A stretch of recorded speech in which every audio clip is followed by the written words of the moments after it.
নবীর জন্মের 1000 বছর আগের একটা ঘটনা আমি আপনাদেরকে শোনাই। নবীর জন্মের 1000 বছর আগে কি হয়েছিল ভাইরা বন্ধুরা? আমার নবীর জন্মের 1000 বছর আগে ইয়ামেনের একজন বাদশাহ, যার নাম ছিল তুব্বাই আউয়াল হিময়ারি।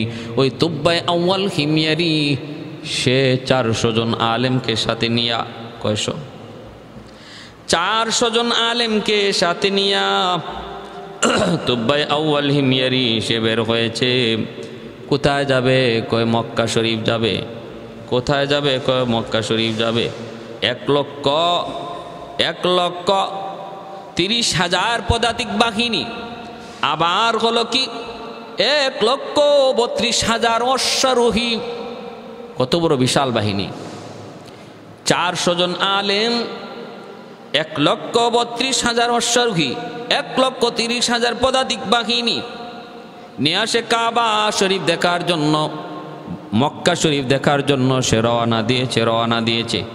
কবে? আল বেদায়া ওয়ান নিহায়া কিতাবের ভিতরে লিখেন আমার নবীর জন্মের 1000 বছর আগে। আর ঈসা আলাইহিস ইসলামের জন্মের 430 বছর আগে।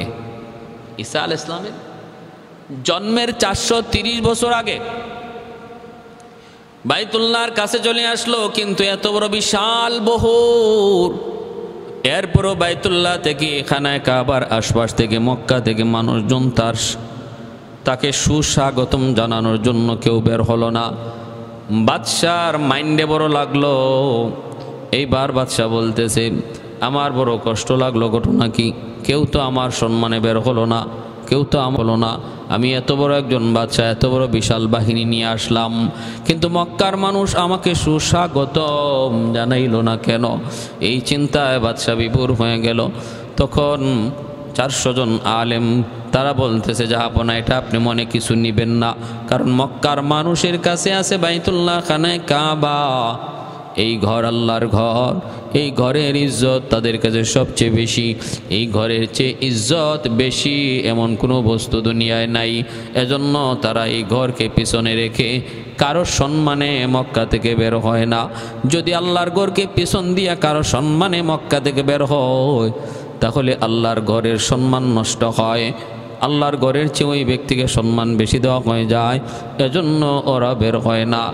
কোথায় নাকি এই ঘর আমারে আজকে ইজ্জত, আমার ইজ্জত দেওয়া থেকে বাধা হয়ে দাঁড়ালো, ঠিক আছে আমি ঘর ভেঙে ফেলবো। শয়তানি বুদ্ধি মাথায় ঢুকাইয়ে দিছে। শয়তানি বুদ্ধি, বলুন তো, আল্লাহর ঘর ভাঙবে আর ঘরের মালিক তাকায় তাকায় শুধু দেখবে না? আপনার ঘর ভাঙতে আসবে আর আপনি তামসা দেখবেন? কখনো না। গায়ের শক্তি থাকতে আপনি বাধা দিবেন। নিজের ঘরই যদি ভেঙে ফেলে তাহলে আর নিজের ইজ্জত থাকে কি? উলামায়ে কেরাম বুঝাইতে চাইলেন, বাচ্চা এমন কাজ আপনি করবেন না, সব জায়গায় হাত দিবেন না, সব জায়গায় তামসা করা চলে না, এমনটা করবেন না। কয় না না আমি ভেঙে ফেলবো। উলামায়ে কেরামের কথা বাচ্চা মানলো না, সব কথা মানে কিন্তু এটা মানলো না। মাথার মধ্যে সিট উঠছে, রক্ত চড়ে গেছে। আল্লাহর ঘর বাইতুল্লাহ ভেঙে ফেলবে, কারণ এই ঘর তার সম্মানে বাধা হয়ে দাঁড়াইছে। আল্লাহর ঘর বাইতুল্লাহর কাছে যায় যখন হাত লাগাইছে আল্লাহর ঘরকে নষ্ট করার জন্য, সাথে সাথে আল্লাহ পাকের অ্যাকশন শুরু হয়ে গেল। আল্লাহ সব সময় ধরে না, আল্লাহ মাঝে মাঝে ধরে, ধরলে আল্লাহ সারে না। আল্লাহ যারে ধরে কেউ তারে সারাইতে পারে না। ইন্না বাতুশা রাব্বিকা লাশাদীদ। আল্লাহ পাকের ধরা বড় কঠিন ধরা। আল্লাহ সুযোগ দেয়, সুযোগ দেয়, সুযোগ দেয়, সাথে সাথে আল্লাহ কাউকে ধরে না। ফেরাউনও আল্লাহ সুযোগ দিয়েছে 350 বছর, এরপরে ধরছে। এমন ধরা ধরছে লোহিত সাগরে চুবায় চুবায় আল্লাহ মারছে, পানিতে চুবায় চুবায় ফেরাউনকে মারা হয়েছে। কতবার যে কইছে মুসার খুদার উপরে ঈমান আনলাম, মুসা মুসা মুসা তোমার খুদার উপরে ঈমান আনলাম, আমারে বাঁচাও। এমনও বলছে আল্লাহ তোমারে মানি, কিন্তু জিব্রাইল বলছেন যে না, আর সুযোগ নাই, আর সুযোগ নাই। আযাবে নিপতিত হওয়ার পর যদি কেউ তওবা করে, তওবা আল্লাহ কবুল করে না। সাকরাত শুরু হয়ে যাওয়ার পরে যদি কেউ তওবা করে, তওবা আল্লাহ কবুল করে না। আযাবের পতিত হওয়ার আগে যদি কেউ তওবা করে, আল্লাহ তার তওবা কবুল করে। সাকরাত শুরু হওয়ার আগে যদি কেউ তওবা করে, আল্লাহ তার তওবা কবুল করে।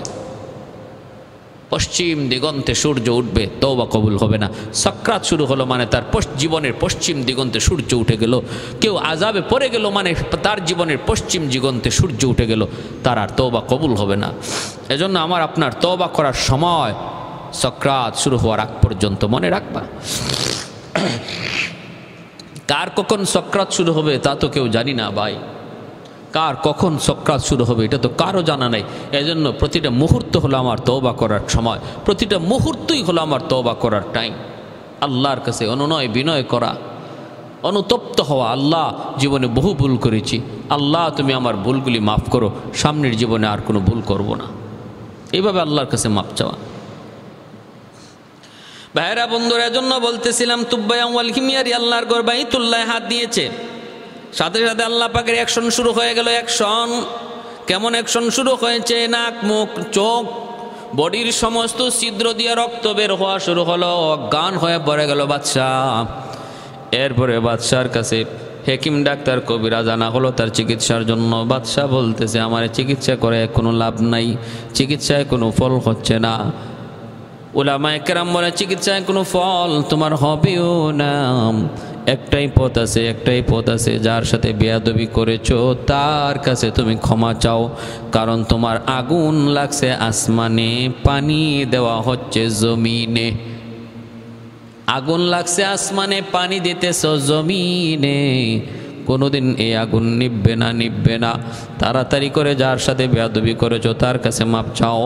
আবার তারে আল্লাহর ঘর বাইতুল্লাহ দইরা আনলো, কোনো রকম দইরা বাইতুল্লাহ আইনা হাত লাগাইয়া আল্লাহর কাছে কাঁদতেছে, মালিক আমি ভুল করেছি, আমি বুঝি নাই তোমার ঘরের ইজ্জত, তোমার ঘরের সম্মান, আল্লাহ আমি বুঝি নাই। সাথে সাথে আল্লাহ পাক তার তওবা কবুল করে নিয়েছে। এজন্যই তো আল্লাহর নাম রহমান, আল্লাহর নাম হলো রহিম। এজন্যই তো আমার মালিকের নাম রহমান। বিসমিল্লাহির রহমানির রহিম। আল্লাহ পাক রব্বুল আলামিন একটা সাইনবোর্ড লাগাই দিল, কোরআন পড়বা আগে তুমি এই কোরআন পড়বা আগে শিরোনাম তুমি পড়ে নাও বিসমিল্লাহির রহমানির রহিম।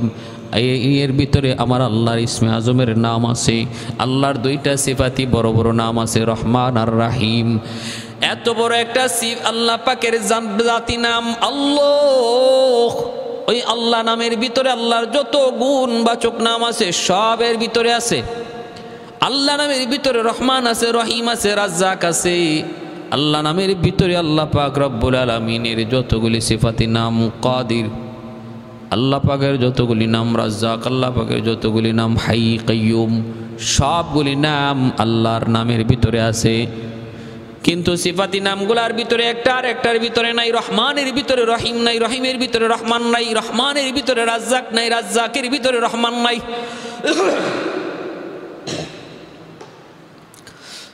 অতএব আল্লাহ যদি আল্লাহ নাম কোথাও ব্যবহার করে আর কোনো সিফাতি নাম নেওয়া লাগে না, কারণ আল্লাহ নামের ভিতরে রহমান আছে। কেউ যদি বলে আল্লাহ তুমি বিসমিল্লাহর ভিতরে তোমার নাম আনছো আল্লাহ, আবার কেন তুমি রহমান আনছো, রহিম আনছো?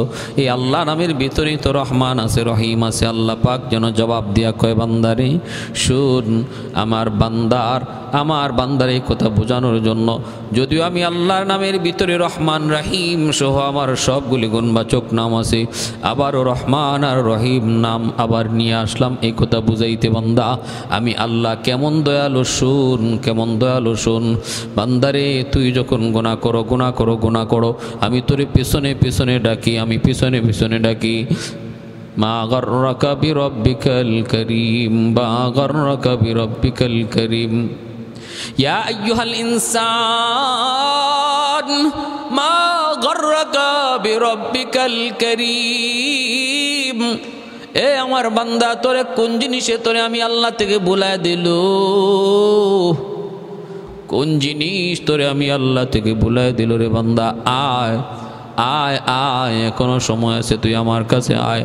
তখন যদি আমার বান্দা আমার কাছে আসার পথে সে চিন্তা করে কেমনে আসি, আমার পিছনের জীবনের সমস্ত জীবনটাই গুনায় ভরপুর, পিছনের জীবনের দিকে তাকাইলে পরে শুধু গুনাহ আর গুনাহ চোখে পড়ে, আমি কোন মুখে আমার আল্লাহর কাছে আমি ফিরে আসব?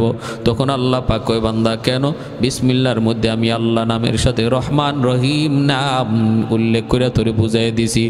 আমার দয়ার সাগরের কোনো কমতি নাই, তোর গুনাহ যত বড়, আমার দয়া মায়া তার চেয়ে হাজার হাজার গুণ বড় রে বান্দা। আয় আয়, আমি আল্লাহর কাছে আয়। যেই মাত্র বান্দা তওবার নিয়তে আবার ফিরে, রব্বুল আলামিন তখন তার পিছনের গুনাহগুলি এইভাবে মিটায় দেয়। আত্তাইবু মিনাজ যামবি কামান লা যামবালা, তখন আল্লাহ এমনভাবে তার গুনাহ মিটায় দেয় যেন আমল নামায় কোনো গুনাহই ছিল না। সুবহানাল্লাহ। ভাইয়েরা আমার, এজন্য বলতেছিলাম মূসা আলাইহিস সালাম একদিন আল্লাহর কাছে আবদার করে, মালিক, ও মালিক, মালিক, মালিক, এই জমিনে সবচেয়ে বড় নাফরমানকে তুমি একটু দেখাইবানি? আল্লাহ পাক রব্বুল আলামিন কয়, তিন রাস্তার মোড়ে যায় দাঁড়াও, দেখবে একটা মানুষ বাচ্চা কোলে নিয়ে আসতেছে। মূসা নবী দাঁড়াইলেন, মানুষটার চেহারা দেখলেন, চইলা আসলেন। এবার মূসা নবী কয়, আল্লাহ দেখলাম তো দুনিয়ার মধ্যে সবচেয়ে বড় নাফরমানের চেহারা, কিন্তু এই দুনিয়ার মধ্যে সবচেয়ে বড় বলি কে? তুমি একটু দেখাইবানি তোমার সবচেয়ে পেয়ারা বান্দাকে? আল্লাহ বলে, মূসা তোমার পরে এই জমানায় আমি আল্লাহর কাছে সবচেয়ে প্রিয় কে তুমি যদি দেখতে চাও, তুমি ওই জায়গায় আবার যায় দাঁড়াও। সকালবেলা যেখানে তুমি দাঁড়াইছিলা দেখবা ওই দিক থেকে একটা লোক আসতেছে, সেই হলো এই জমিনে, এই জমিনে এই মুহূর্তে আমি আল্লাহর কাছে সবচেয়ে প্রিয়। মূসা নবী যায় ওই জায়গায় দাঁড়াইলেন, দাঁড়ায় নবী দেখতেছেন একজন মানুষ আসতেছে। কাছে আসতে তিনি দেখেন আল্লাহু আকবার, সুবহানাল্লাহি ওয়া বিহামদিহি সুবহানাল্লাহিল আযীম। আল্লাহ তোমার কুদরত বুঝা বড় দায়। সকালবেলা যেই মানুষটা দুনিয়ার সবচেয়ে বড় গুনাহগার ছিল, বিকালবেলা সে দুনিয়ার সবচেয়ে বড় বলি হয়ে গেল কেমনে? আল্লাহ আমি বুঝি নাই। একই মানুষ বিকালবেলা ফিরতেছে ওলি হইয়া। আল্লাহ তখন বলতেছে, মূসা বুঝতে চাও বুঝি? ও মালিক, আমি বুঝতে চাই।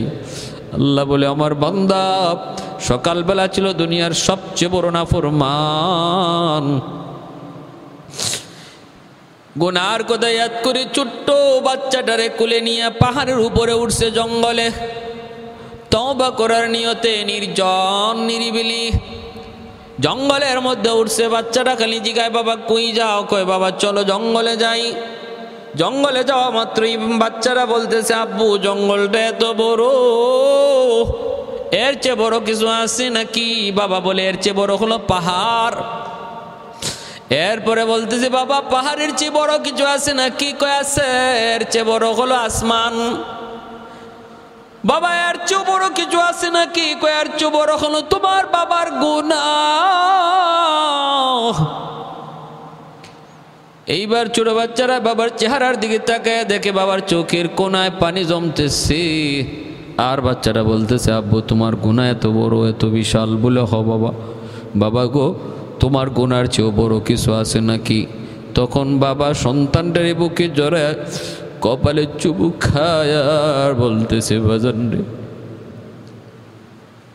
তোমার বাবার গুনার চেয়েও বড় হলো আমার আল্লাহর দয়া আর মায়া আর ক্ষমা।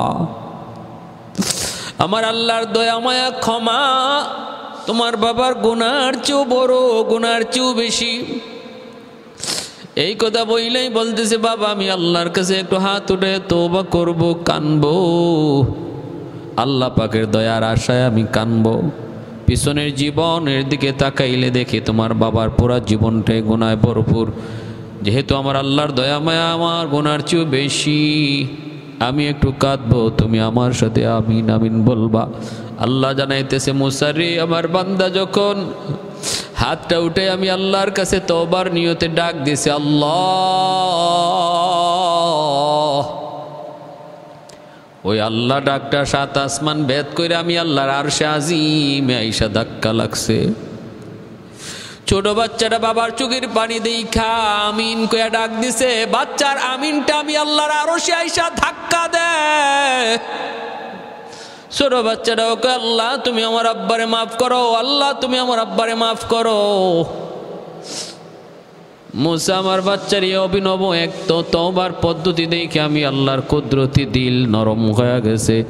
এমন নরম হয়েছে রে মুসা, আমি তার তওবা কবুল কইরা তার পিছনের জীবনের সব গুনাহ খাতা মাফ কইরেই শুধু শেষ দেই নাই, তার নামটা আমি অলির খাতায় সর্বশ্রেষ্ঠ অলি হিসাবে তার নাম লিখে দিয়েছি। শিয়ারা, এদের ভিতরে এমন একটা গ্রুপ রয়েছে যারা মুহররমের 10 তারিখ কারবালার বিষয়টাকে অত্যন্ত জঘন্য আকারে রিপ্রেজেন্ট করে, জঘন্য আকারে রিপ্রেজেন্ট করে। দিনের বেলা দেখায় মহব্বত, হাসান হুসাইনের প্রতি মহব্বত। দিনের বেলা জশ্নে জলুস করে, দিনের বেলা তারা তাজিয়া মিছিল করে, নিজের গায়ের মধ্যে রক্ত ঝরায়, ছুরি দিয়ে আঘাত করে, হাই হাসান হাই হুসেন কয়া কয়া নিজের শরীরের মধ্যে রক্ত ঝরায়। কিন্তু রাতের বেলা কি করে শুধু যদি আপনারা শুনেন তাহলে অবাক হয়ে যাবেন, অবাক। আমি 12 গ্রুপের কথাই বলছি না, সমস্ত শিয়াদের কথা বলছি না, বলছি কিছু শিয়া যারা এই দলের এই গ্রুপের। সন্ধ্যার সময় তারা একটা দরবার বসায়, দরবার সারাদিন হাই হাসান হাই হুসেন কয়া চিৎকার করে করে শরীরে রক্ত ঝরাইল। সন্ধ্যার পরে ওরা বৈশা একটা দরবার বসায়। এই দরবারে একজন বিচারক বসে, আর একজন উকিল হয়, আর একজন জল্লাদ থাকে, আর 5টা মূর্তি তারা ওই জায়গায় বানায় বানায় বাসায় বসায় রাখে। একটা বড় মূর্তি বানায়, তারপরে এটা একটু ছোট বানায়, তারপরে এটা একটু ছোট বানায়, তারপরে এটা ছোট, তারপরে এটা ছোট, এইভাবে 5টা মূর্তি তারা বানায়। 5টা মূর্তির নাম দেয়। সবার ছোট মূর্তিটার নাম দেয় ইমাম হুসাইন। এরপরে বড় মূর্তিটার নাম দেয় এরপরে বড় মূর্তিটার নাম দেয় মা ফাতেমা। এরপরের বড় মূর্তিটার নাম দেয় হযরত আলী। এরপরের বড় মূর্তিটার নাম দেয় মুহাম্মদুর রাসূলুল্লাহ। এরপরে বড় মূর্তিটার নাম দেয় আল্লাহ। নাউযুবিল্লাহি মিন যালিক। এইভাবে 5টা মূর্তি তারা এক জায়গায় বানায় বসায় রাখে। আর দরবার বসায়, দরবার, ওই দরবারের একজন বিচারক আর একজন উকিল, অসংখ্য মানুষ শ্রোতারা হাজির হয়, দর্শক হাজির হয় দেখার জন্য। সারাদিন যারা মাতম করলো নবী পরিবারের প্রতি, ওই মানুষগুলা সন্ধ্যার পর বসে তখন আবার নবী পরিবারের বিচার করতে বসে যায়। সারাদিন দেখাইল নবী পরিবারের প্রতি মহব্বত, শ্রদ্ধা, ভালোবাসা। সন্ধ্যার পরে নবী পরিবার আহলে বায়াতের বিচার করার জন্য হাজির হয়ে যায়। অনেক দর্শক উকিল দ্বারা বলতেছে মাননীয় আদালত, বিচারককে সম্বোধন করে কয় মাননীয় আদালত, কারবালার এই মর্মান্তিক ঘটনার জন্য ইমাম হুসাইন নিজেও দায়ী। সারাদিন হাই হুসেন করে রক্ত ঝরায়। সন্ধ্যার পরে বিচার বসায় কয় হুসাইনেরও দোষ আছে কারবালার প্রান্তরের এই মর্মান্তিক ঘটনার জন্য। নাউযুবিল্লাহি মিন যালিক। এই বিচার দেখার জন্য শিয়ারা যেমন হাজির হয়েছে, তেমন আমার একজন মুসলিম ভাই, সে ওদের অগোচরে সেও হাজির হয়ে গেছে। ছোট্ট একটা বালক। ছোট্ট বাচ্চাদের ভিতরে দেখবেন কিছু কিছু বাচ্চা আছে খুব টেকনা, খুব সাহসী, দুর্দান্ত সাহসী, ভয় নাই, ভয় পায় না। যদি তারে বাধা দেন ওই দিকে যেও না, সে আরও বেশি যায়। যদি বলা হয় এই কাজটা করিস না, তাহলে আরও বেশি গড়ে। শিশুকালেই বোঝা যায় তার সাহস, দুর্দান্ত সাহস। এমন একটা সুন্নি মুসলমানের ভিতর থেকে সুন্নি মুসলমানের এক ছোট্ট বালক, সে যে ঢুকলো আড়ালে এদের ওই আদালত, এদের বিচার কাজ দেখার জন্য, যেখানে কেউ ঢুকতে পারে না শুধু শিয়া ছাড়া, সেখানে একটা মুসলমানের সুন্নি মুসলমানের একটা ছোট্ট ভাই সেও ঢুকে গেল। খেয়াল করে নাই শিয়ারা, সে তো ওই জায়গায় ঢুকে সেও এই বিচার কাজ দেখতেছে ফাঁকি দিয়া। ভাইরা সে দেখতেছে, হায় হায়, কই কি হারামির দলেরা কারবালার মর্মান্তিক ঘটনার জন্য ইমাম হুসাইন নিজেও বুঝি দায়ী, ইমাম হুসাইনও বুঝি দায়ী। এই কথা বলার পর কয় যায়, মাননীয় আদালত, আমি ইমাম হুসাইনের বিচার চাই। কেন দায়ী? কয় মক্কার সাহাবীরা এতজনে নিষেধ করলো হুসাইন তুমি যেও না। একজন দুইজন নয়, অনেকেই তারে নিষেধ করলো। এরপরও সে কেন সে নিষেধ মানলো না? কেন সে নিষেধ মানলো না? অতএব সে নিজেও দায়ী। বিচার চাই, বিচার। বিচারক বলতেছে, হ্যাঁ প্রমাণ হয়েছে হুসাইন নিজেও দায়ী, তার শাস্তি হলো মৃত্যুদণ্ড। বিচারক যখন মৃত্যুদণ্ড রায় দিয়া দিল, জল্লাদ তখন তলোয়ারটা হাতে নিয়ে ইমাম হুসাইনের যে মূর্তিটা আছে ওই মূর্তিটার কাছে যাইয়েই একটা কোপ দিয়া দেহটারে আলাদা করে ফেললো। আর যতগুলি শিয়া ওখানে দাঁড়ানো ছিল দেখার জন্য, ওই শিয়াগুলি তখন হাততালি দিয়া কয়, ঠিক হয়েছে, বিচার ঠিক হয়েছে। ওইগুলি কয় বিচার ঠিক হয়েছে। জল্লাদে ইমাম হুসাইনের কল্লা আলাদা করে দিল। যে হুসাইনকে নিয়ে সারাদিন রক্ত জড়াইল, দুনিয়ার মানুষে বুঝাইল এরা হুসাইন প্রেমিক, হুসাইনের জন্য নিজের জীবন দিতে পারে। সন্ধ্যার পরে ওই হারামিরা সেই হুসাইনের কল্লা আলাদা করে। কেন? তারও বুঝি দোষ আছে। এরপরে উকিল কয়, মাননীয় আদালত, কারবালার এই মর্মান্তিক ঘটনার জন্য ফাতেমারও দোষ আছে। হাসান হুসাইনের মা আলীর স্ত্রী ফাতেমারও দোষ আছে।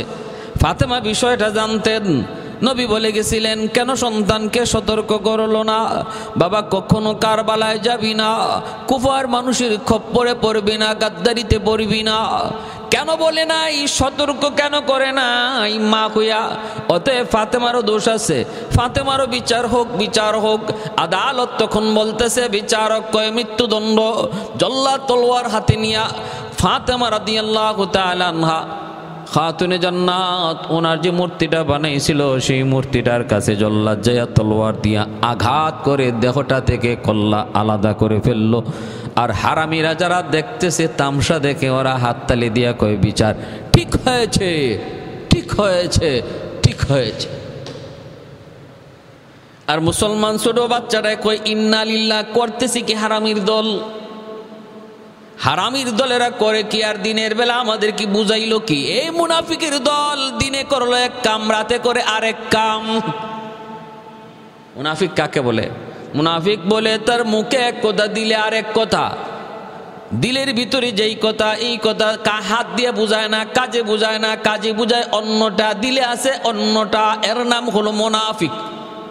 এর নাম মহব্বত দেখায় আপনাকে, হৃদয় বড়ে, প্রাণ বড়ে, হুজুর কয়া হাতটা বাঁকা করে, বডিটা বাঁকা করে আপনার সাথে হাত মিলায়। এটা হলো তার বাহ্যিক নমুনা, বাহ্যিক তার অভিনয়।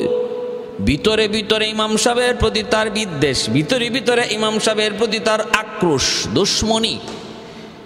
আর বাহ্যিকভাবে দেখায় মহব্বত। এর নাম হলো মুনাফিক। এর নাম কি? এর নাম হলো মুনাফিক। দ্বিমুখী আচরণকে নেফাক বলে।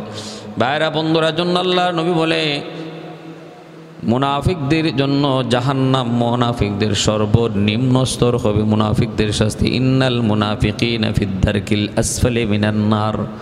ভাইরা বন্ধুরা, জন্য মনে রাখবেন, অন্তরের ভিতরে নেফাক রাখা যাবে না। অন্তরে যা মুখেও তা, অন্তরে যা কাজেও তা, এর নাম হলো খাঁটি ঈমান, এর নাম হলো খাঁটি ঈমান। আমার ভাইয়েরা বন্ধুরা, এইবার বিচারকের সামনে উকিল বলতেছে, মাননীয় আদালত, কারবালার ওই মর্মান্তিক ঘটনার জন্য শুধু ফাতেমা আর হুসাইন দায়ী না, আলীও দায়ী, আলীরও দোষ আছে। হযরত আলী রাদিয়াল্লাহু তাআলা আনহুর দোষ, এই কথা সে বলতেছে। আর বিচারক কয়, ঠিক বলেছ, শাস্তি হলো মৃত্যুদণ্ড। কেন? কয় আলী নিজেও জানতো, কেন হুসাইনকে বাধা দিল না? কেন হুসাইনকে বাধা দিল না? আলীও জানতো কারবালার প্রান্তরে তার কলিজার টুকরা হুসাইন শহীদ হবে। তাহলে কেন আলী হুসাইনকে বাধা দিয়ে গেল না? বাবা, কখনো তুমি কারবালার প্রান্তরে যাবা না, ওই দিক দিয়ে যাবার নামও নিবা না। কেন বলে নাই? বলে নাই কেন? সিফিনের যুদ্ধে হযরত আলী রাদিয়াল্লাহু তাআলা আনহু আমির মুআবিয়া রাদিয়াল্লাহু তাআলা আনহুর সাথে যখন যুদ্ধ হয়েছিল, এই কারবালার প্রান্তরে দিয়ে আলী যাওয়ার সময় কাফেলাকে থামায় দিলেন। আর তিনি বললেন, এই মাঠটা তো মনে হয় পরিচিত পরিচিত, এই মাঠটা বুঝি ফুরাত নদীর কিনারায়? বলে, হ্যাঁ। নাম কি? কয়, নাম হলো কারবালা। হযরত আলী রাদিয়াল্লাহু তাআলা আনহু গোরার পিঠ থেকে নামলেন, কারবালার মাটিকে হাতে নিয়ে তিনি চুমু খাইলেন আর বললেন, রে কারবালার মাটি, আমার নবীর পবিত্র জবানে শুনেছি তুমি মাটি আমার কলিজার টুকরা সন্তান হুসাইনের রক্তে লাল হবে। ভাইরা বন্ধুরা, তাহলে ইমাম হুসাইন রাদিয়াল্লাহু তাআলা আনহুর শাহাদাতের বিষয়টা কারবালার প্রান্তরে আলী রাদিয়াল্লাহু তাআলা আনহু তিনিও জানতেন, আমার নবীও জানতেন। এটা আমার আল্লাহর কুদরতি ফয়সালা ছিল, এজন্য কেউ কাউকে বাধা দেয় নাই। সিদ্ধান্ত হলো আসমান থেকে যেই জিনিস যার উপরে যখন আল্লাহ পাক রব্বুল আলামিন ধার্য করে দেয়, এটা থেকে ফিরে আসার কোনো পথ খুঁজে পাওয়া যায় না। তাকদীরের ফয়সালা যেটা হয়, এখান থেকে বের হওয়ার কোনো উপায় নাই, উপায় নাই।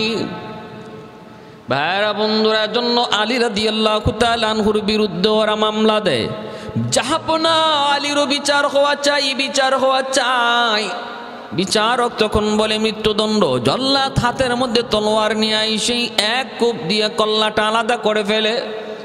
আলী রাদিয়াল্লাহু তাআলা আনহুর যেই মূর্তিটা, ওই মূর্তিটাও তারা দ্বিখণ্ডিত করে ফেললো। আর দর্শকগুলি হাত তালি দিয়া কয়, ঠিক হয়েছে, ঠিক হয়েছে, ঠিক হয়েছে।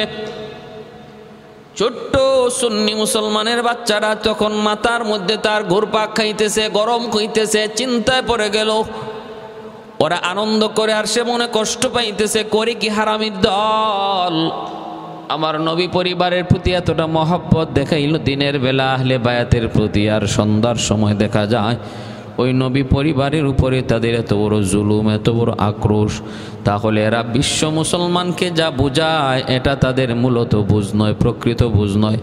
এদের অন্তরে আছে নেফাক। দেখি এরপরে কি করে। ছোট বাচ্চারা তখন কি কয়, দেখি এরপরে কি করে। একটু পরেই দেখে কয়, মাননীয় আদালত, কারবালার মর্মান্তিক ঘটনার জন্য মুহাম্মদুর রাসূলুল্লাহ দায়ী।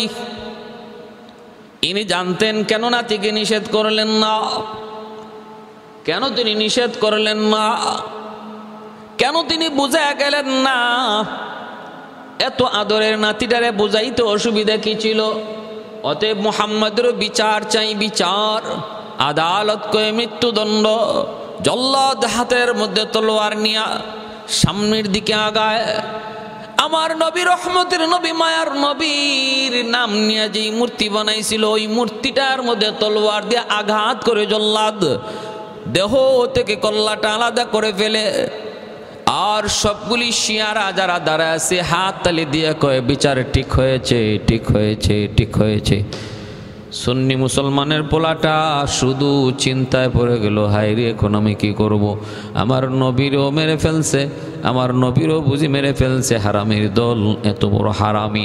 এখন আমি কি করব, আমি কি করব? কয় দেখি এরপরে কি করে, দেখি এরপরে কি করে। কয় হঠাৎ করে দেখে ওই হারামির দল ডাক দেয়া কয়, মাননীয় আদালত, শুধু নবীর দোষ না, আল্লাহরও দোষ আছে, আল্লাহরও দোষ আছে। নাউজুবিল্লাহি মিন যালিক। কি কয়? কয় আল্লাহরও দোষ আছে। কেমনে? কয় আল্লাহ পাক রব্বুল আলামিন কেন হুসাইনকে সাহায্য করলো না? আল্লাহ পাক তো সকল ক্ষমতার মালিক, তিনি চাইলে তো হুসাইনকে সাহায্য করতে পারতেন। ওয়াল্লাহু আলা কুল্লি শাইইন কাদির,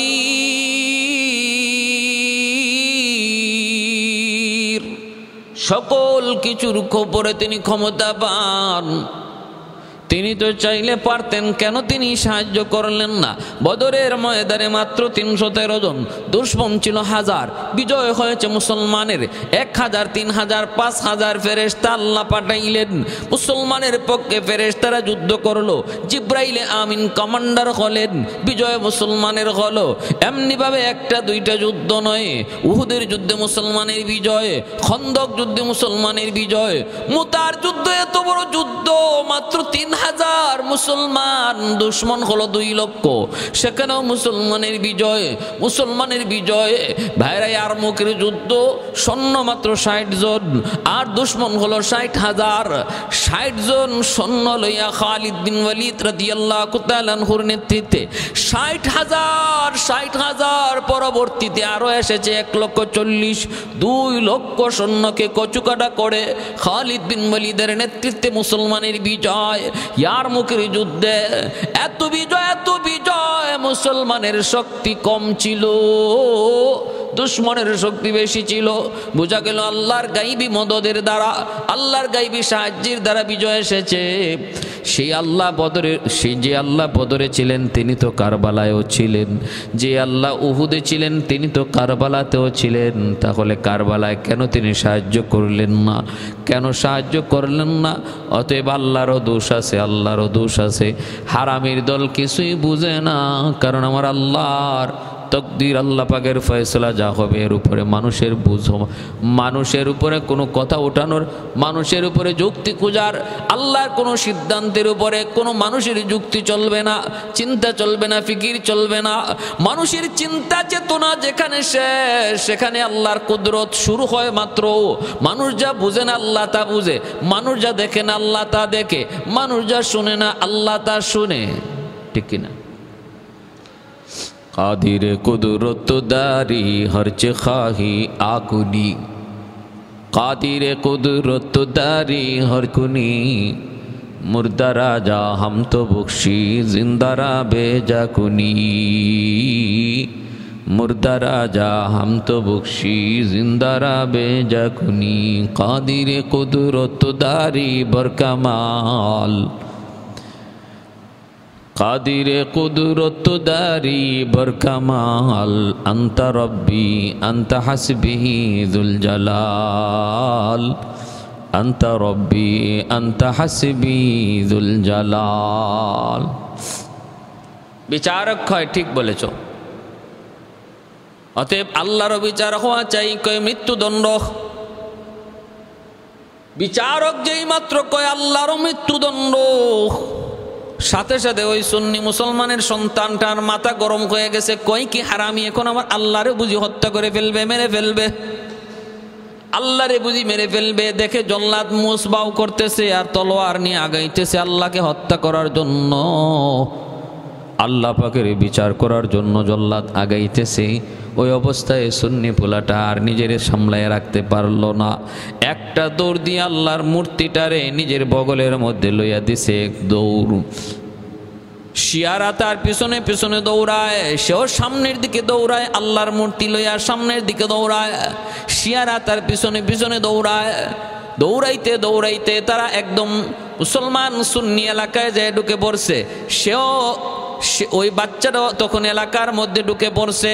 এলাকার মানুষজন দেখলো শিয়ারা তাদের একটা বাচ্চারে দৌড়াইতেছে, সাথে সাথে তারাও এই বাচ্চার পক্ষে বের হয়ে গেল।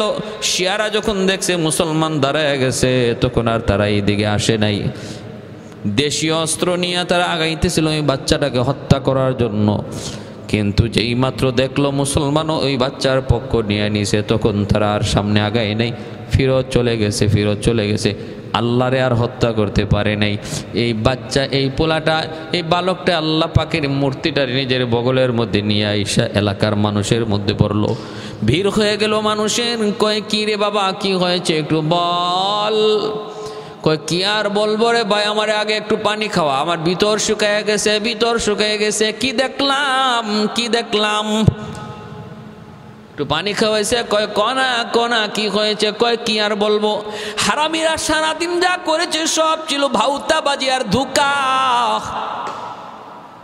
নবী পরিবারের প্রতি যে মহব্বত দেখাইছে সারাদিন, নিজের শরীর থেকে রক্ত জড়াইয়া, সব তাদের অভিনয়। মূলত ওদের অন্তরে আমার নবীর পরিবারের প্রতি বিদ্বেষ। কেমনে বুঝলি? কই রে ভাই, আমি ঢুকে গেছিলাম ফাঁকি দিয়া অবস্থা দেখার জন্য, এদের পরিস্থিতি বুঝার জন্য। আমাকে দেখে নাই, কেউ টের পায় নাই। এরপরে ডুইকে দেখি তামসা আর তামসা। কারবালার ঘটনার জন্য ইমাম হুসাইনকে দায়ী কইরা হুসাইনের মাথাটাও আলাদা করে দিল। এরপরে মা ফাতেমার মাথাটাও আলাদা করে দিল, উনারও দোষী বানাইলো। এরপরে আলীরও দোষী বানাইলো, মাথাটা আলাদা করে দিল। আমার নবী রহমতের নবীরও একটা মূর্তি বানায় রাখলো, কারবালার জন্য নবীরও দোষী বানাইলো। তলোয়ার দিয়ে নবীর কল্লাটাও আলাদা করে ফেললো। আরেকটা মূর্তি আমার আল্লাহর মূর্তি বানাইলো। ওই মূর্তি, আল্লাহর মূর্তির উপরও তারা অভিযোগ তুললো, আল্লাহরও নাকি কারবালার ঘটনার জন্য দোষ আছে, অতএব আল্লাহর বিচারও করবে। যেই মাত্র জল্লাদ আসছে আল্লাহকে হত্যা করার জন্য, আমি আর তো বসে থাকতে পারি না, আমার আল্লাহরে মেরে ফেলবে আর আমি বসে থাকবো। দৌড় দিয়া জীবনের রিক্স লইয়া আমি আল্লাহরে বগলে লইয়া দৌড়ে চলে আসছি। পিছনে ধাওয়া দিছে, পায় নাই। মুসলমানরা তখন বলতেছে, বাবা রে, ভালো করছো রে বাবা, যেইভাবে তোর পিছনে এরা ধাওয়া করেছিল, যদি লাগাল পাইতো তাহলে তোরে মেরে ফেলতো, আল্লাহ তোরে বাঁচাইছে। যদি পাইতো তোরে মেরে ফেলতো, আল্লাহ তোরে বাঁচাইছে। তখন ওই বাচ্চাটাই বলতেছে, কও কি তোমরা উল্টা কথা বলো। আল্লাহ আমারে বাঁচাইলো কেমনে? আমি তো আল্লাহরে বাঁচাইলাম। যদি আল্লাহরে বগলে কইরা আমি লইয়া না আইতাম, তাহলে ওরা তো আল্লাহরে মেরে ফেলতো। শিশু বাচ্চাটার বুঝ যদ্দুর অদ্দুরই বলছে।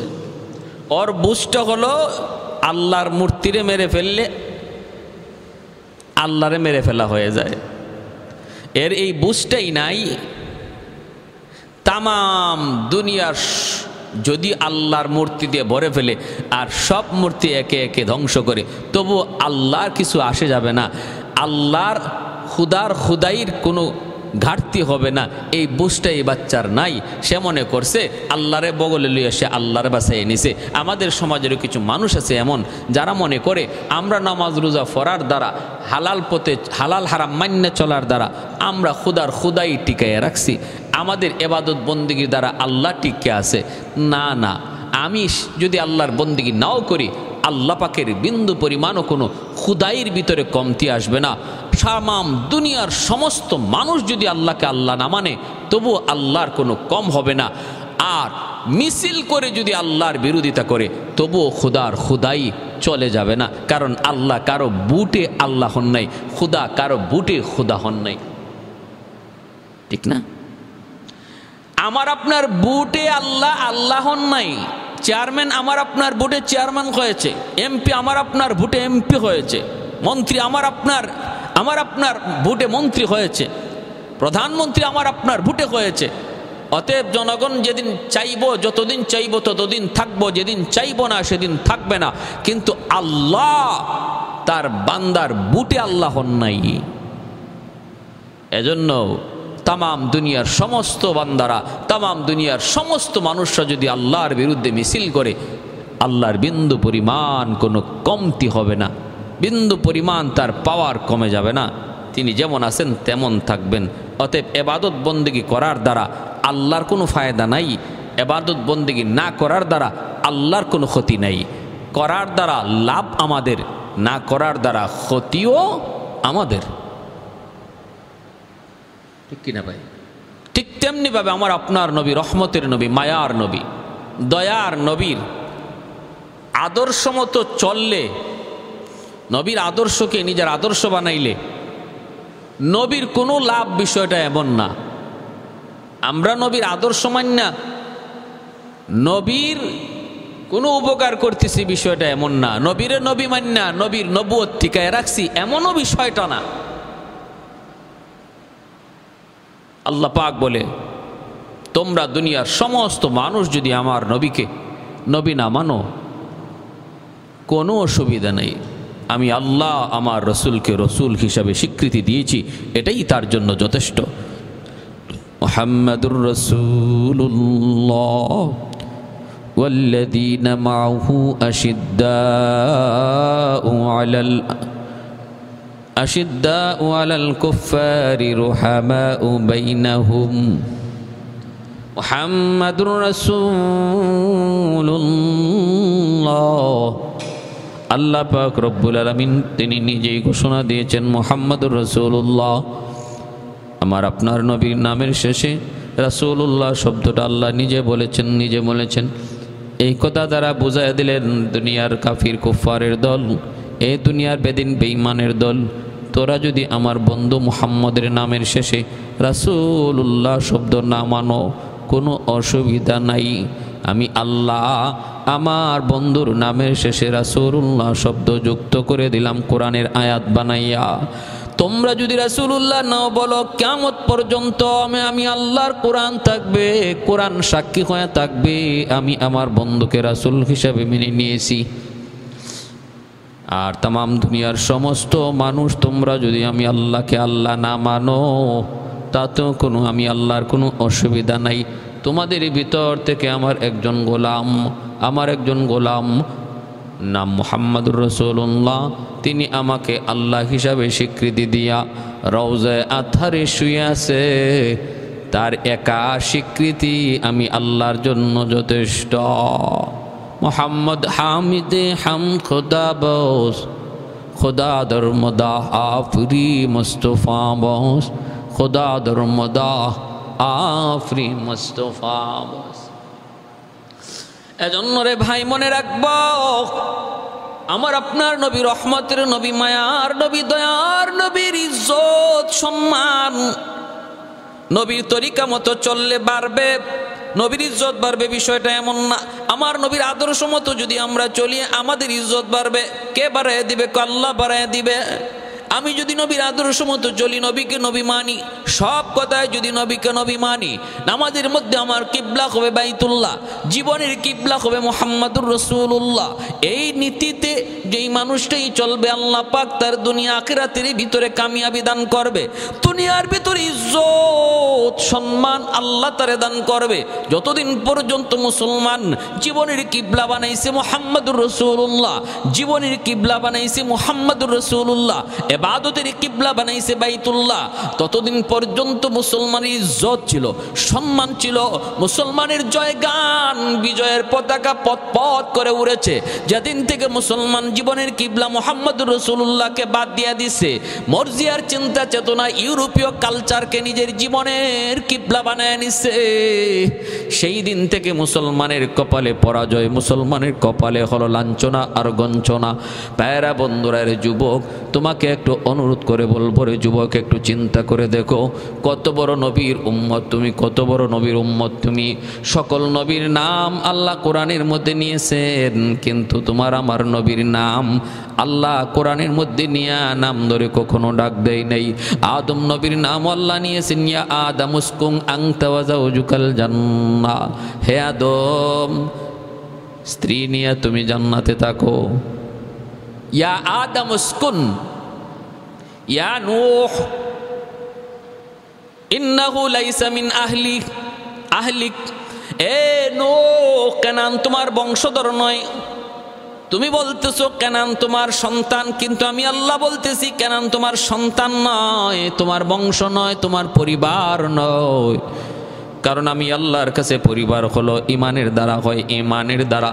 তোমার সন্তান কেনানের ইমান না থাকার কারণে তার সাথে তোমার কোনো সম্পর্ক নাই। মুসলমানের সম্পর্ক তৈরি হবে ইমানের মাধ্যমে। ইমান আছে তো তার সাথে আমার সম্পর্ক আছে। ভাইরা বন্ধুরা, জন্য খেয়াল রাখবেন, মনোযোগ দিয়ে শুনেন রে আল্লাহর গোলাম। আমার সন্তান যদি ইমান না থাকে, ইমান না আনে, তাহলে আল্লাহর দৃষ্টিতে সে আমার পরিবার নয়। আর যদি আরেক ভাই ইমান আনে, তার সাথে রক্তের সম্পর্ক নাই, পৃথিবীর অন্য প্রান্তে, আমি এক প্রান্তে সে অন্য প্রান্তে, আল্লাহ বলে সেই হলো তোমার পরিবার। তাহলে মুসলমানের পরিবার রক্তের দ্বারা নয়, ইমানের দ্বারা।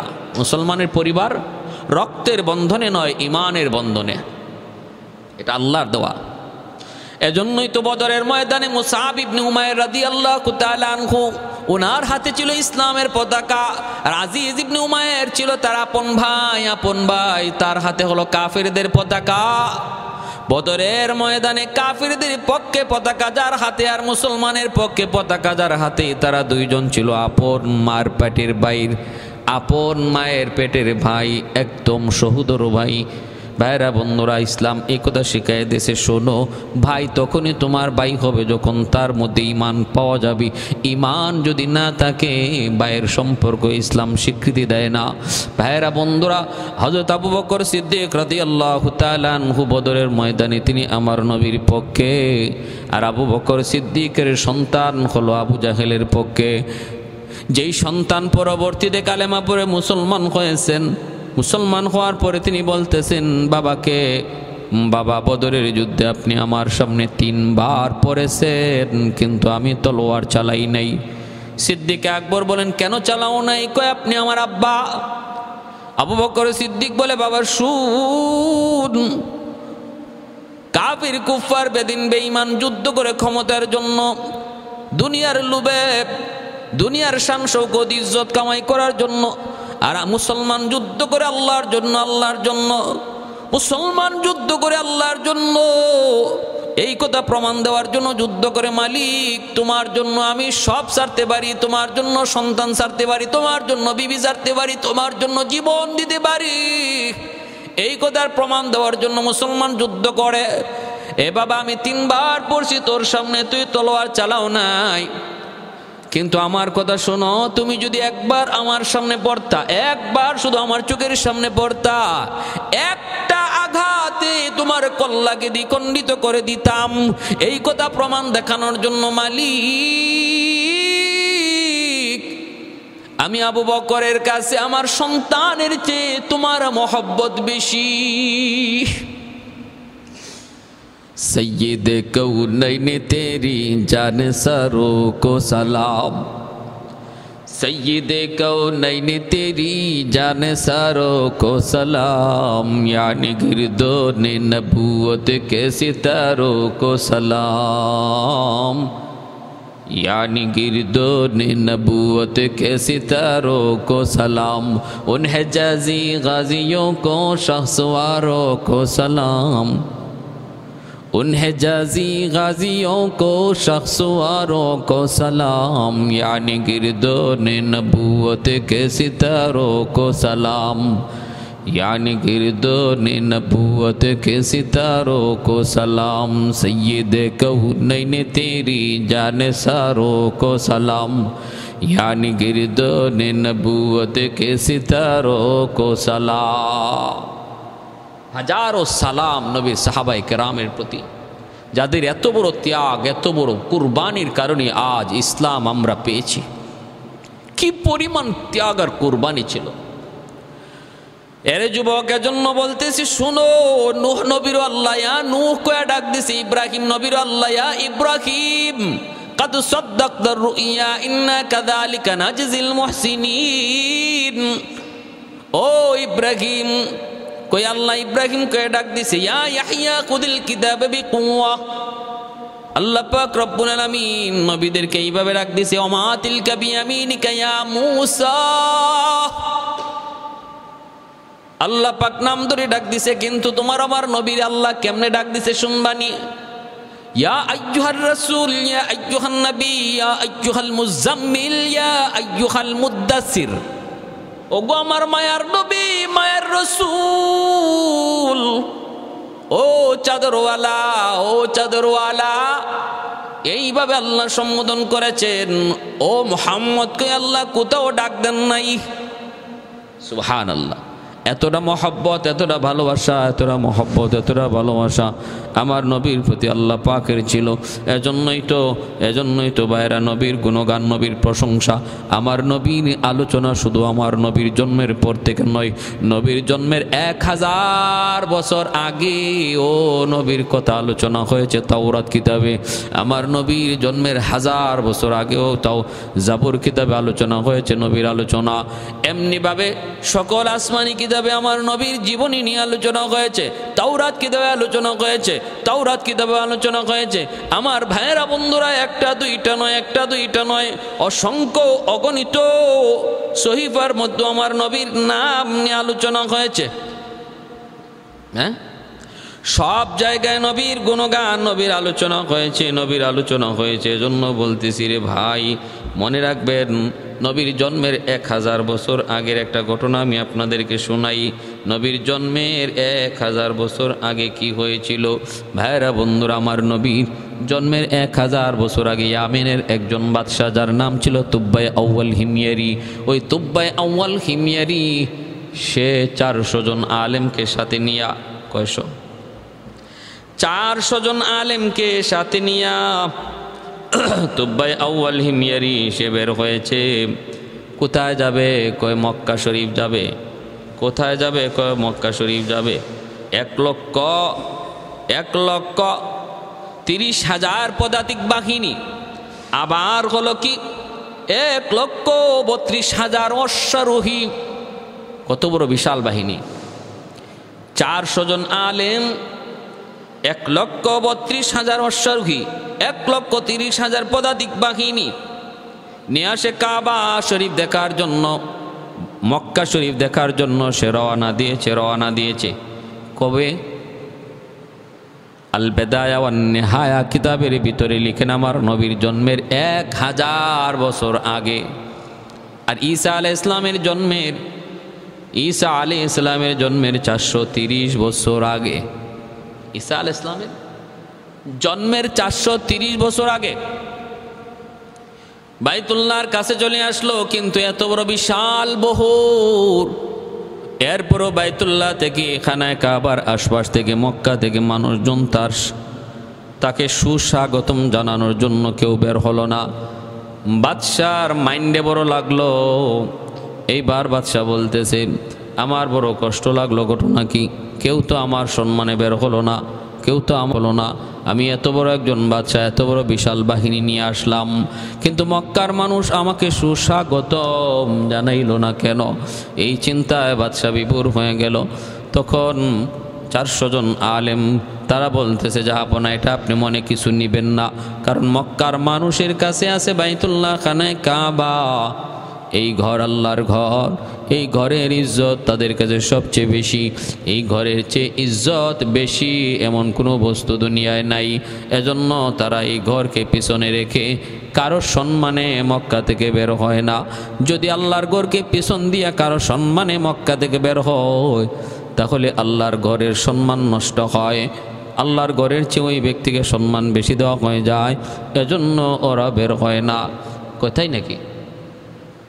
এই ঘর আমারে আজকে আমার ইজ্জত দেওয়া থেকে বাধা হয়ে দাঁড়ালো। ঠিক আছে, আমি ঘর ভেঙে ফেলবো। শয়তানি বুদ্ধি মাথায় ঢুকাইয়ে দিছে। শয়তানি বুদ্ধি, বলুন তো, আল্লাহর ঘর ভাঙবে আর ঘরের মালিক তাকায় তাকায় শুধু দেখবে না? আপনার ঘর ভাঙতে আসবে আর আপনি তামসা দেখবেন? কখনো না। গায়ের শক্তি থাকতে আপনি বাধা দিবেন। নিজের ঘরই যদি ভেঙে ফেলে, তাহলে আর নিজের ইজ্জত থাকে কি? উলামায়ে কেরাম বুঝাইতে চাইলেন, বাদশাহ এমন কাজ আপনি করবেন না। সব জায়গায় হাত দিবেন না, সব জায়গায় তামসা করা চলে না। এমনটা করবেন না। কয় না না, আমি ভেঙ্গে ফেলবো। উলামায়ে কেরামের কথা বাদশা মানল না, সব কথা মানে কিন্তু এটা মানল না। মাথার মধ্যে সিট উঠছে, রক্ত চড়ে গেছে। আল্লাহর ঘর বাইতুল্লাহ ভেঙে ফেলবে, কারণ এই ঘর তার সম্মানে বাধা হয়ে দাঁড়াইছে। আল্লাহর ঘর বাইতুল্লাহর কাছে যায় যখন হাত লাগাইছে আল্লাহর ঘরকে নষ্ট করার জন্য, সাথে সাথে আল্লাহ পাকের অ্যাকশন শুরু হয়ে গেল। আল্লাহ সব সময় ধরে না, আল্লাহ মাঝে মাঝে ধরে, ধরলে আল্লাহ সারে না। আল্লাহ যারে ধরে কেউ তারে সারাইতে পারে না। ইন্না বাতুশা রাব্বিকা লাশাদীদ। আল্লাহ পাকের ধরা বড় কঠিন ধরা। আল্লাহ সুযোগ দেয়, সুযোগ দেয়, সুযোগ দেয়, সাথে সাথে আল্লাহ কাউকে ধরে না। ফেরাউনও আল্লাহ সুযোগ দিয়েছে 350 বছর, এরপরে ধরছে।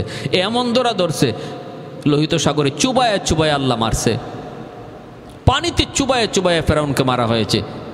কতবার যে কইছে মুসার খুদার উপরে ঈমান আনলাম, মুসা মুসা মুসা তোমার খুদার উপরে ঈমান আনলাম, আমারে বাঁচাও। এমনও বলছে আল্লাহ তোমারে মানি, কিন্তু জিব্রাইল বলছেন যে না, আর সুযোগ নাই, আর সুযোগ নাই। আযাবে নিপতিত হওয়ার পর যদি কেউ তওবা করে, তওবা আল্লাহ কবুল করে না। সাকরাত শুরু হয়ে যাওয়ার পরে যদি কেউ তওবা করে, তওবা আল্লাহ কবুল করে না। আযাবে পতিত হওয়ার আগে যদি কেউ তওবা করে, আল্লাহ তার তওবা কবুল করে। সাকরাত শুরু হওয়ার আগে যদি কেউ তওবা করে, আল্লাহ তার তওবা কবুল করে। পশ্চিম দিগন্তে সূর্য উঠবে, তওবা কবুল হবে না। সাকরাত শুরু হলো মানে তার জীবনের পশ্চিম দিগন্তে সূর্য উঠে গেল। কেউ আযাবে পড়ে গেল মানে তার জীবনের পশ্চিম দিগন্তে সূর্য উঠে গেল, তার আর তওবা কবুল হবে না। এজন্য আমার আপনার তওবা করার সময় সাকরাত শুরু হওয়ার আগ পর্যন্ত মনে রাখবা। কার কখন সাকরাত শুরু হবে তা তো কেউ জানি না ভাই। কার কখন সাকরাত শুরু হবে এটা তো কারো জানা নাই। এজন্য প্রতিটা মুহূর্ত হলো আমার তওবা করার সময়, প্রতিটা মুহূর্তই হলো আমার তওবা করার টাইম। আল্লাহর কাছে অনুনয় বিনয় করা, অনুতপ্ত হওয়া, আল্লাহ জীবনে বহু ভুল করেছি, আল্লাহ তুমি আমার ভুলগুলি মাফ করো, সামনের জীবনে আর কোনো ভুল করব না, এইভাবে আল্লাহর কাছে মাফ চাওয়া। ভাইরা বন্ধুরা, এজন্য বলতেছিলাম তুব্বায়াম ওয়াল হিমিয়ারি আল্লাহর ঘর বাইতুল্লাহ হাত দিয়েছে, সাথে সাথে আল্লাহ পাকের অ্যাকশন শুরু হয়ে গেল। অ্যাকশন কেমন অ্যাকশন শুরু হয়েছে? নাক, মুখ, চোখ, বডির সমস্ত ছিদ্র দিয়ে রক্ত বের হওয়া শুরু হলো, অজ্ঞান হয়ে পড়ে গেল বাদশাহ। এরপরে বাদশার কাছে হেকিম ডাক্তার কবিরা জানা হলো তার চিকিৎসার জন্য। বাদশাহ বলতেছে আমার চিকিৎসা করে কোনো লাভ নাই, চিকিৎসায় কোনো ফল হচ্ছে না। উলামায়ে কেরাম বলে চিকিৎসায় কোনো ফল তোমার হবেও না। একটাই পথ আছে, একটাই পথ আছে, যার সাথে বেয়াদবি করেছো তার কাছে তুমি ক্ষমা চাও, কারণ তোমার আগুন লাগছে আসমানে, পানি দেওয়া হচ্ছে জমিনে। আগুন লাগছে আসমানে, পানি দিতেছ জমিনে, কোনোদিন এই আগুন নিববে না, নিববে না। তাড়াতাড়ি করে যার সাথে বেয়াদবি করেছো তার কাছে মাপ চাও। আবার তারে আল্লাহর ঘর বাইতুল্লাহ দইরা আনলো, কোনো রকম দইরা দইরা বাইতুল্লাহ আইনা হাত লাগাইয়া আল্লাহর কাছে কাঁদতেছে, মালিক আমি ভুল করেছি, আমি বুঝি নাই তোমার ঘরের ইজ্জত, তোমার ঘরের সম্মান, আল্লাহ আমি বুঝি নাই। সাথে সাথে আল্লাহ পাক তার তওবা কবুল করে নিয়েছে। এজন্যই তো আল্লাহর নাম রহমান, আল্লাহর নাম হলো রহিম। এজন্যই তো আমার মালিকের নাম রহমান। বিসমিল্লাহির রহমানির রহিম। আল্লাহ পাক রব্বুল আলামিন একটা সাইনবোর্ড লাগাই দিল, কোরআন পড়বা আগে তুমি এই কোরআন পড়বা আগে শিরোনাম তুমি পড়ে নাও বিসমিল্লাহির রহমানির রহিম। এর ভিতরে আমার আল্লাহর ইসমে আজমের নাম আছে, আল্লাহর দুইটা সিফাতি বড় বড় নাম আছে, রহমান আর রাহিম। এত বড় একটা আল্লাহ পাকের জাতি নাম আল্লাহ। ওই আল্লাহ নামের ভিতরে আল্লাহর যত গুণবাচক নাম আছে সবের ভিতরে আছে। আল্লাহ নামের ভিতরে রহমান আছে, রহিম আছে, রাজ্জাক আছে। আল্লাহ নামের ভিতরে আল্লাহ পাক রব্বুল আলামিনের যতগুলি সিফাতি নাম, কাদির আল্লাহ পাকের যতগুলি নাম, রাজ্জাক আল্লাহ পাকের যতগুলি নাম, হাই কাইয়ুম সবগুলি নাম আল্লাহর নামের ভিতরে আছে। কিন্তু সিফাতি নামগুলার ভিতরে একটা আর একটার ভিতরে নাই। রহমানের ভিতরে রহিম নাই, রহিমের ভিতরে রহমান নাই, রহমানের ভিতরে রাজ্জাক নাই, রাজ্জাকের ভিতরে রহমান নাই।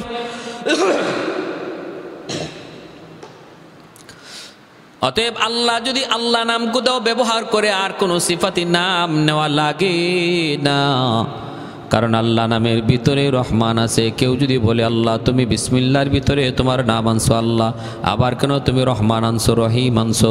এই আল্লাহ নামের ভিতরেই তো রহমান আছে রহিম আছে। আল্লাহ পাক যেন জবাব দিয়া কয় বান্দারে শুন, আমার বান্দার এই কথা বোঝানোর জন্য, যদিও আমি আল্লাহর নামের ভিতরে রহমান রহিম সহ আমার সবগুলি গুণবাচক নাম আছে, আবারও রহমান আর রহিম নাম আবার নিয়ে আসলাম এই কথা বুঝাইতে বান্দা আমি আল্লাহ কেমন দয়ালু শুন, কেমন দয়ালু শুন।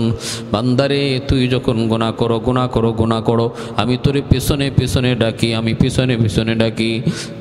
মা গররাকা বিরব্বিকাল করিম, মা গররাকা বিরব্বিকাল করিম। ইয়া আইয়ুহাল ইনসান মা গররাকা বিরব্বিকাল করিম। এ আমার বান্দা, তোরে কোন জিনিসে তোরে আমি আল্লাহ থেকে ভুলায় দিল? কোন জিনিস তোরে আমি আল্লাহ থেকে ভুলায় দিল রে বান্দা? আয় আয় আয়, এখনো সময় আছে, তুই আমার কাছে আয়। তখন যদি আমার বান্দা আমার কাছে আসার পথে সে চিন্তা করে কেমনে আসি, আমার পিছনের জীবনের সমস্ত জীবনটাই গুনায় ভরপুর, পিছনের জীবনের দিকে তাকাইলে পরে শুধু গুনাহ আর গুনাহ চোখে পড়ে, আমি কোন মুখে আমার আল্লাহর কাছে আমি ফিরে আসব? তখন আল্লাহ পাক কয় বান্দা কেন? বিসমিল্লাহর মধ্যে আমি আল্লাহ নামের সাথে রহমান রহিম নাম উল্লেখ করে তোরে বুঝাই দিছি। আমার দয়ার সাগরের কোনো কমতি নাই, তোর গুনাহ যত বড় আমার দয়া মায়া তার চেয়ে হাজার হাজার গুণ বড় রে বান্দা। আয় আয় আমি আল্লাহর কাছে আয়। যেই মাত্র বান্দা তওবার নিয়তে আবার ফিরে, রব্বুল আলামিন তখন তার পেছনের গুনাহগুলি এইভাবে মিটায় দেয়। আত্তাইবু মিনাজ যামবি কামান লা যামবালা। তখন আল্লাহ এমনভাবে তার গুনাহ মিটায় দেয় যেন আমল নামায় কোনো গুনাহই ছিল না। সুবহানাল্লাহ। ভাইয়েরা আমার, এজন্য বলতেছিলাম মুসা আলাইহিস সালাম একদিন আল্লাহর কাছে আবদার করে, মালিক ও মালিক মালিক মালিক, এই জমিনে সবচেয়ে বড় নাফরমানকে তুমি একটু দেখাইবানি? আল্লাহ পাক রব্বুল আলামিন কয়, তিন রাস্তার মোড়ে যায় দাঁড়াও, দেখবে একটা মানুষ বাচ্চা কোলে নিয়ে আসতেছে। মুসা নবী দাঁড়াইলেন, মানুষটার চেহারা দেখলেন, চইলা আসলেন। এবার মুসা নবী কয়, আল্লাহ দেখলাম তো দুনিয়ার মধ্যে সবচেয়ে বড় নাফরমানের চেহারা, কিন্তু এই দুনিয়ার মধ্যে সবচেয়ে বড় বলি কে? তুমি একটু দেখাইবানি তোমার সবচেয়ে পেয়ারা বান্দা কে? আল্লাহ বলে, মুসা তোমার পরে এই জমানায় আমি আল্লাহর কাছে সবচেয়ে প্রিয় কে তুমি যদি দেখতে চাও, তুমি ওই জায়গায় আবার যায় দাঁড়াও। সকালবেলা যেখানে তুমি দাঁড়াইছিলা দেখবা ওই দিক থেকে একটা লোক আসতেছে, সেই হলো এই জমিনে। এই জমিনে এই মুহূর্তে আমি আল্লাহর কাছে সবচেয়ে প্রিয়।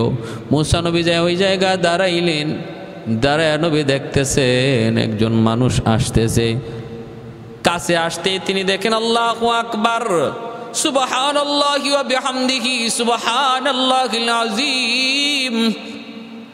আল্লাহ তোমার কুদরত বুঝা বড় দায়।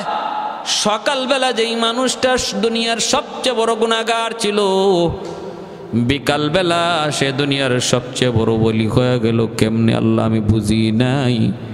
একই মানুষ বিকালবেলা ফিরতেছে ওলি হইয়া। আল্লাহ তখন বলতেছে, মুসা বুঝতে চাও বুঝি? ও মালিক আমি বুঝতে চাই। আল্লাহ বলে, আমার বান্দা সকালবেলা ছিল দুনিয়ার সবচেয়ে বড় নাফরমান।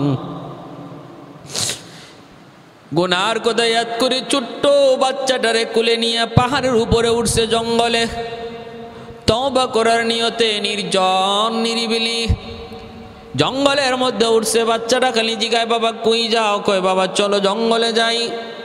জঙ্গলে যাওয়া মাত্রই বাচ্চারা বলতেছে, আব্বু জঙ্গলটা এত বড়, এর চেয়ে বড় কিছু আছে নাকি? বাবা বলে, এর চেয়ে বড় হলো পাহাড়। এরপরে বলতেছে, বাবা পাহাড়ের চেয়ে বড় কিছু আছে নাকি? কয় আছে, এর চেয়ে বড় হলো আসমান। বাবা এর চেয়ে বড় কিছু আছে নাকি? কয় এর চেয়ে বড় হলো তোমার বাবার গুনাহ। এইবার ছোট বাচ্চারা বাবার চেহারার দিকে তাকায় দেখে বাবার চোখের কোনায় পানি জমতেছে। আর বাচ্চারা বলতেছে, আব্বু তোমার গুনাহ এত বড়, এত বিশাল। বলে হ বাবা। বাবা গো, তোমার গুনার চেয়েও বড় কিছু আছে নাকি? তখন বাবা সন্তানটার বুকে জড়ায় কপালে চুমুক খায় আর বলতেছে, বাজান রে, তোমার বাবার গুনার চেয়েও বড় হলো আমার আল্লাহর দয়া আর মায়া আর ক্ষমা। আমার আল্লাহর দয়া মায়া ক্ষমা তোমার বাবার গুনার চেয়েও বড়, গুনার চেয়েও বেশি। এই কথা বইলেই বলতেছে, বাবা আমি আল্লাহর কাছে একটু হাত উঠে তওবা করব, কানবো। আল্লাহ পাকের দয়ার আশায় আমি কানবো। পিছনের জীবনের দিকে তাকাইলে দেখি তোমার বাবার পুরা জীবনটাই গুনায় ভরপুর। যেহেতু আমার আল্লাহর দয়া মায়া আমার গুনার চেয়েও বেশি, আমি একটু কাঁদবো, তুমি আমার সাথে আমিন আমিন বলবা। আল্লাহ জানাইতেছে, মুসা রে, আমার বান্দা যখন হাতটা উঠে আমি আল্লাহর কাছে তওবার নিয়তে ডাক দিছে, আল্লাহ, ওই আল্লাহ ডাকটা 7 আসমান ভেদ করে আমি আল্লাহর আরশে আজিমে আইসা ধাক্কা লাগছে। ছোট বাচ্চাটা বাবার চোখের পানি দেখা আমিন কইয়া ডাক দিছে। বাচ্চার আমিনটা আমি আল্লাহর আরশে আইসা ধাক্কা দেয়। ছোট বাচ্চাটা ওকে, আল্লাহ তুমি আমার আব্বারে মাফ করো, আল্লাহ তুমি আমার আব্বারে মাফ করো। মুসা আমার বাচ্চার এই অভিনব এক তওবার পদ্ধতি দেখে আমি আল্লাহর কুদরতি দিল নরম হয়ে গেছে। এমন নরম হয়েছে রে মুসা, আমি তার তওবা কবুল কইরা তার পিছনের জীবনের সব গুনাহ খাতা মাফ কইরেই শুধু শেষ দেই নাই, তার নামটা আমি অলির খাতায় সর্বশ্রেষ্ঠ অলি হিসাবে তার নাম লিখে দিয়েছি।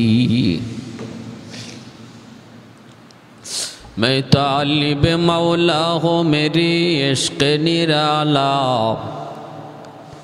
मैं तालिब मौला हूँ मेरी इश्क निराला, है जुमला जहाँ जिनके तजल्ली से उजाला, है जुमला जहाँ जिनके तजल्ली से उजाला, मा दर्द जहाँ गैर खुदा यार नदरिम, जुज़ी याद खुदा ही चेदिगोर कार नदारिम, जुज़ी याद खुदा ही चेदिगोर कार नदारिम। প্যারা বন্ধুরা জন্য বলতেছিলাম রে ভাই, ওই তুব্বায়া ওয়াল হিমিয়ারি যখন তওবা করছে, আল্লাহ পাক রব্বুল আলামিন তার তওবা কবুল করে নিছে। আর ওই অবস্থায় উলামা একরাম বলছিল, আপনি এই জায়গায় একজন নবী জন্ম নিবেন, যেই নবী এখনো জন্ম নেন নাই, আমাদের তাওরাত কিতাবের মধ্যে আছে, এই যে মক্কা নগরী হবে তার জন্মভূমি। আরো 1000 বছর পরে তার এখানে জন্ম হবে। ওই নবীর নামের উসিলা ধরে আমার মালিকের বাইতুল্লাহ হাত দিয়া তুমি মাপ চাও, মাপ চাও। আমার নবীর নাম লইয়া যখন বাদশা এইভাবে মাপ চাইলো, আল্লাহ পাক তার তওবা কবুল করে দিলেন। আল্লাহ কবুল করে নিলেন, সাথে সাথে সুস্থ হয়ে গেল। আর বাদশা তুব্বায়া ওয়াল হিমিয়ারি সর্বপ্রথম আল্লাহর ঘর বাইতুল্লাহ গিলাফ লাগাইয়া দিল। তখন থেকে আল্লাহর ঘর বাইতুল্লাহর গিলাফ লাগানো শুরু হলো। এর আগে বাইতুল্লাহর গিলাফ ছিল না।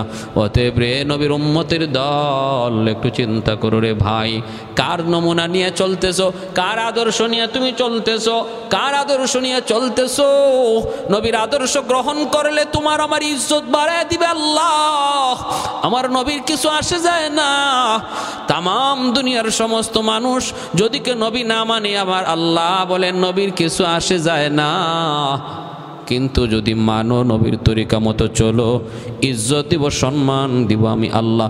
যতদিন পর্যন্ত দুনিয়ার মুসলমান আমার নবীকে জীবনের কিবলা বানায়া চলছে, ততদিন পর্যন্ত দুনিয়াতে মুসলমানের ইজ্জত ছিল, সম্মান ছিল।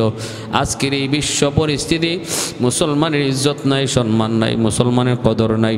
এই জায়গা থেকে যদি উঠে আসতে হয়, তাহলে একটাই পথ, ইহুদিদের কালার ছেড়ে দাও, দুশ্মনদের রং ছেড়ে দাও, মদিনাওয়ালার রং ধরো। যুবক, আমি বলি না তুমি কলেজে পড়তেছো তুমি পাঞ্জাবি পরো, আমি বলি না তুমি কলেজে পড়তেছো আমার লেবাস পরে তুমি চলো, আমি বলি তুমি যেখানে আসো সেখানে সেই ইউনিফর্ম পরে তুমি চলো, অসুবিধা নাই। তবে অন্তরের ভিতরে আমার নবীকে রাখবা, নামাজের টাইম হলে নামাজ পড়বা, দাড়ি রাখার বয়স হলে তুমি দাড়িটা রাখবা। যুবক, দাড়ি ফালায়ও না। মা বোনদেরকে বলবো, মারে পর্দা করার বয়স হলে পর্দা করবা। এইভাবে তুমি চলো, যেখানে আসো যে অবস্থায় আসো আমার নবীর আদর্শটাকে মাইনা চলো। আল্লাহ পাক অতীতের বিজয় আর সম্মান আবার আল্লাহ ফিরে দিবে।